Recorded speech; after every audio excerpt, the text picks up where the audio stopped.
Hello bachcho, let's read the question.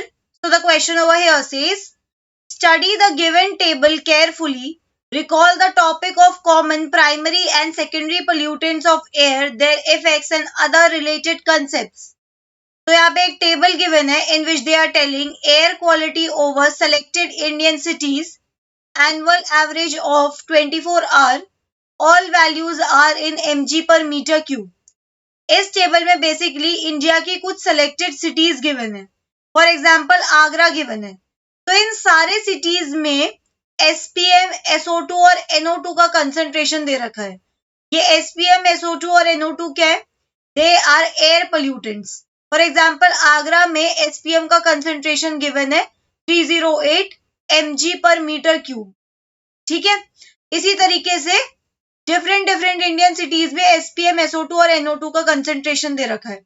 इस basis पे question पूछ रखा है कि oxides of sulphur and nitrogen when added in the atmosphere by man's activity result इन.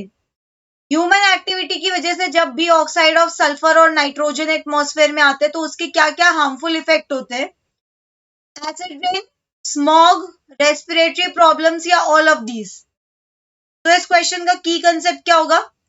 इस question का की concept would be oxides of sulphur and nitrogen. Oxides of sulphur, oxides of sulphur and nitrogen.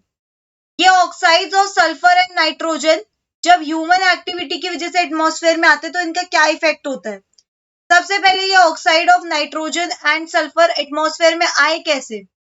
They came into atmosphere due to burning of fossil fuels. Due to burning of fossil fuels.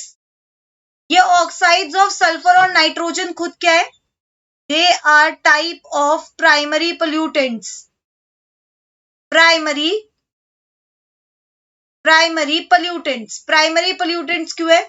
They are primary pollutants because they are released directly from the source. Released directly from the source. ऐसे pollutants जो directly source से निकलते हैं उन्हें हम क्या कहते हैं? Primary pollutants. और सेकेंडरी पोल्यूटेंट्स किन्हें कहते हैं? जब ये प्राइमरी पोल्यूटेंट्स किसी एटमॉस्फेयर के कंपोनेंट के साथ रिएक्ट करके बनती है. मतलब वो अपने सोर्स से एज अ सेकेंडरी पोल्यूटेंट नहीं निकली थी, वो प्राइमरी पोल्यूटेंट निकले थे. लेकिन ये इस प्राइमरी पोल्यूटेंट ने एटमॉस्फेयर के किसी कंपोनेंट के साथ रिएक्ट करके सेकेंडरी कंपोनेंट बनाया. So these oxides of sulfur and nitrogen are what? They are primary pollutants. Okay, they are primary pollutants.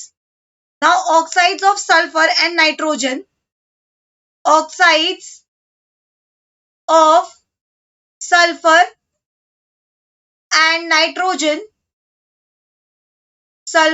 and nitrogen, they react with rain water. ठीक है, rain water के साथ react करते हैं और क्या बनाते हैं? Acid rain.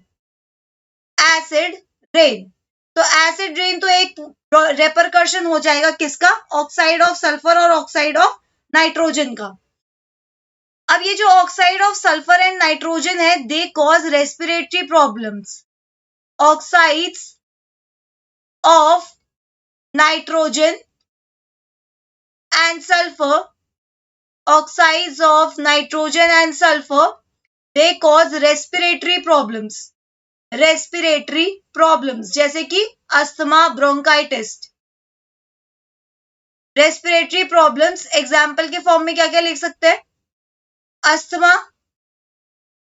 Asthma and bronchitis.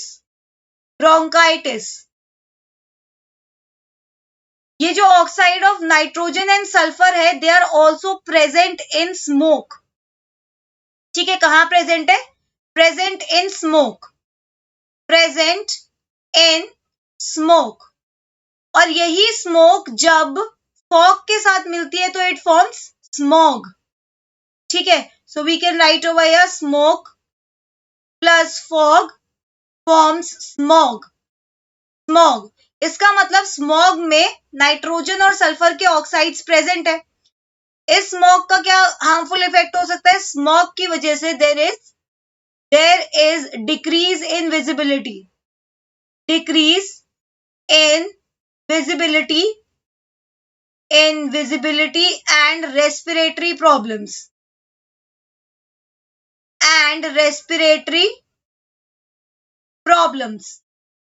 ठीक है, रेस्पिरेटरी प्रॉब्लम्स। और अगर हम बात करें स्मॉग की, तो ये स्मॉग कैसा पोल्यूटेंट होगा? Smog would be secondary pollutant, क्योंकि यहाँ पे जो प्राइमरी पोल्यूटेंट है स्मोक, उसने फॉग के साथ रिएक्ट करा है, तो ये क्या है? एक तरीके का secondary pollutant. Secondary pollutant secondary pollutant. तो हमने देखा ऑक्साइड ऑफ सल्फर की वजह से क्या हो रहा है, oxide of sulphur and nitrogen की वजह से क्या हो रहा है? एसिड रेन भी हो रही है, स्मॉग भी हो रहा है और रेस्पिरेटरी प्रॉब्लम्स भी हो रही है। तो हमारा फाइनल आंसर क्या है इस क्वेश्चन का? Final answer would be option D, all of these. So that's it for the question. I hope you understood it well. Best of luck.